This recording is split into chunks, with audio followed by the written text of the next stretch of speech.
If you've ever partaken in any group projects in school or at a club or any other occasion, then you might have stumbled upon some arguments and discussions within these groups as well.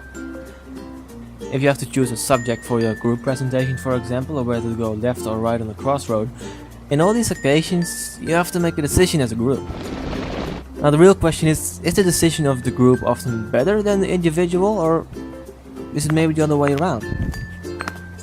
Now of course a question like this can't simply be answered with yes or no. There are several different factors to take into account to decide whether or not it actually is. But let's first break down how the decisions are actually made by both the individual and the group and point out the potential flaws.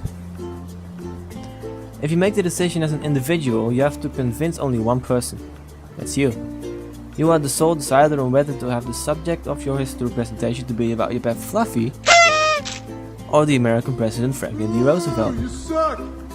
Let's, for an easy example, say that these two are the only available options. We humans are inclined to, consciously or unconsciously, apply certain biases to everyday situations. Take for example the availability bias. That's a bias that says that you're keen to accept answers based on your experiences. If for example you've never heard of Franklin Roosevelt, and you do know Fluffy, you're inclined to take disjoints to achieve cognitive ease, which is to use the least amount of brain power. Now if you were in a group, someone within your group might have pointed out your bias and have said that for a history presentation, Franklin Roosevelt is probably the more suitable option. Now of course the decision making within a group isn't all sunshines and rainbows either. In a group it's more often than not the case that some opinions get overshadowed. The individual with the biggest mouth, so to say, is the one who most likely to get his opinion out. This doesn't necessarily mean that this opinion is the best one though. If the other members of the group won't oppose the idea, even if they don't agree, it will become the primary opinion of the group. And this is a phenomenon which is known in psychology as groupthink. And I quote, "Groupthink is when the desire for harmony or conformity in the group results in an irrational or dysfunctional decision-making outcome.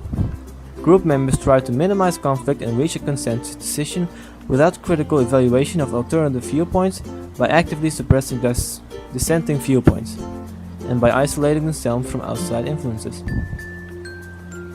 Now the real question is, which method is more effective? Now the true answer is that it's all dependent on the situation and the people who are involved, as most things in psychology really are. But generally the truth is that if you want to get things done quickly, work solo. If you want the least biased result, however, then group decision is probably the better choice. Unless your group exists out of only you and Fluffy. Because the answer can't always be more tuna.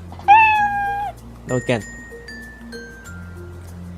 Of course, there are ways to reduce the probability of groupthink from happening by applying so-called structured communication techniques, like, for example, the delphi-method, which makes sure that everyone's opinion is considered instead of just the more vocal people in the group. Now, this were group decision and individual decision making in a nutshell. If you enjoyed the video, please leave a thumbs up and subscribe. Thanks a lot, and till next time.